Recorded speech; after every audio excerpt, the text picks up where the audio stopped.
Grab Holding baru saja mengeluarkan laporan keuangan kuartal pertama tahun 2022 di hari ini tanggal 19 Mei dan hasilnya ternyata sangat memuaskan membuat harga saham Grab Holding naik sampai 31% pada saat video ini dibuat. Semenarik apakah laporan keuangan Grab di kuartal ini? Mari kita bahas bersama-sama.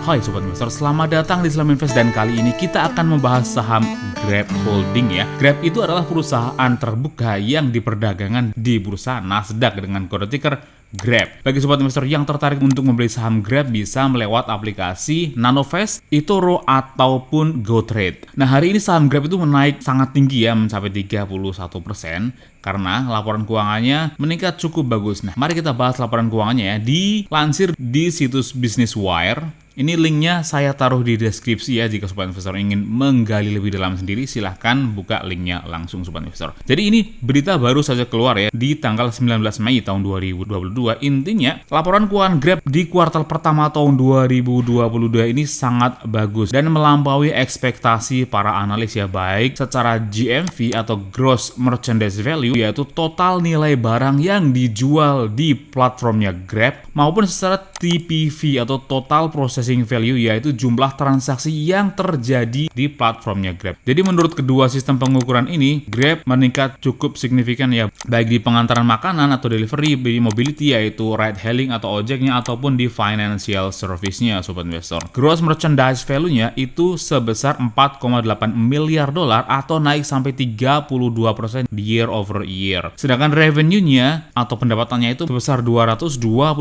juta dolar atau meningkat 6% secara year over year. Nah, meskipun Grab itu masih merugi ya, sama juga seperti GoTo, tapi kerugiannya itu sebesar 435 juta dolar atau membaik sebanyak 35% Sobat Investor. Kita langsung saja ke highlight-nya Sobat Investor. Ini adalah highlight laporan keuangan kuartal pertama tahun 2022 dibandingkan dengan kuartal pertama tahun 2021. Nah, secara gross merchandise value-nya itu meningkat ya sebesar 32%.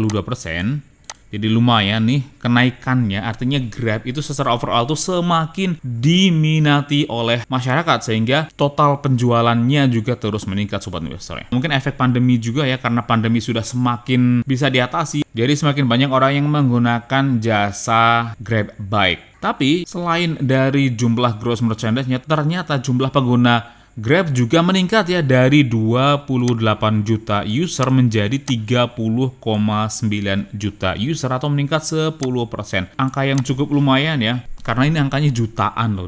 Namun alasan utamanya juga mungkin disebabkan karena insentif yang diberikan kepada partner ataupun kepada konsumer itu juga meningkat ya. Jadi promonya Grab itu sedang banyak.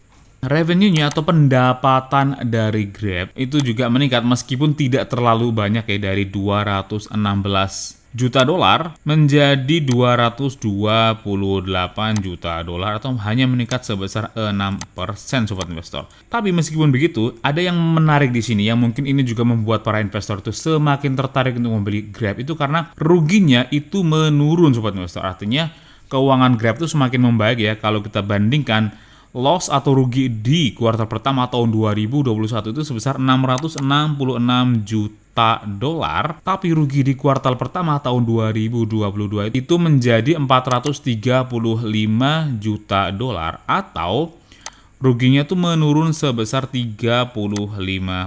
Ini artinya keuangannya semakin membaik Sobat Investor. Jadi itu adalah highlight laporan keuangan Grab di kuartal pertama tahun 2022. Sebenarnya ada sih detail-detail yang lainnya seperti operating metric-nya nih, GMV-nya, lalu di bagian delivery-nya atau pengantaran makanan atau mobility atau ride hailing-nya semua ada di sini ya. Saya sertakan link-nya di bawah agar Sobat Investor bisa mengaksesnya jika kalian ingin membacanya secara langsung. Kita lanjut ke sini ke Google Finance. Meskipun hari ini saham Grab itu naik sangat signifikan mencapai 33% ya pada saat video ini dibuat atau diperdagangkan di harga 3,38 dolar per lembar saham di tanggal 19 Mei ya. Tapi sebenarnya kalau kita lihat secara tahunan itu saham Grab sudah turun sangat dalam ya. Kita lihat di sini dalam 5 hari terakhir itu masih naik sebesar 18,9%, dalam 1 bulan terakhir masih naik sampai 2,28%. dalam 6 bulan terakhir ternyata sudah turun sampai 75%. Wow, ini banyak sekali diskonnya ya bagi sobat investor yang ingin mulai membeli saham Grab dan yakin dengan masa depan dari Grab. Sekarang adalah waktu yang sangat bagus karena diskonnya itu nggak main-main, mencapai 75% sobat investor. Dalam 1 tahun terakhir sudah turun sampai 70% sobat investor. Dan kalau kita lihat datanya dari titik tertingginya, saham Grab itu sudah turun dari titik tertingginya itu sekitar 80% sobat investor. Jelas ya, ini adalah harga yang sangat-sangat diskon. Nah, mengingat trennya sekarang semakin baik, tentunya ini adalah kesempatan yang bagus ya untuk mulai mengakumulasi saham Grab, karena di samping laporan keuangan kuartal pertama tahun 2022 ini juga membaik, didukung juga oleh lingkungan-lingkungan yang sekarang sudah semakin mendukung Grab untuk terus berkembang ya, seperti pandemi yang sudah semakin teratasi, semakin banyaknya orang yang menggunakan handphone, dan juga koneksi yang semakin baik ya. Di Indonesia sendiri koneksi 4G itu sudah semakin merambah ke pelosok Indonesia, dan juga bahkan di kota-kota besar sudah mulai mengadopsi koneksi 5G. Hal ini juga tentu akan berdampak positif bagi perkembangan perusahaan Grab ke depannya. Terbukti juga ya dari pengguna Grab semakin banyak sobat investor. Bagaimana menurut kalian? Apakah kalian tertarik untuk membeli saham Grab? Tuliskan pendapat kalian di kolom komentar, klik like dan share jika kalian menyukai video ini, atau dislike saja jika kalian tidak menyukai video ini. Dan jika kalian memiliki request saham apa yang ingin dibahas selanjutnya, tuliskan juga di kolom komentar. Dan bagi yang belum subscribe, silahkan klik tombol subscribe-nya, nyalakan lonceng notifikasinya agar terus mendapatkan update terbaru dari Islam Invest. Video ini adalah tambahan informasi ya, bukan sebagai nasihat finansial. Pastikan kalian melakukan penelitian kalian sendiri sebelum membeli atau menjual saham apapun. Oke, cukup sekian video kita kali ini. Sampai jumpa di video selanjutnya. Terus berinvestasi karena investasi adalah hobi.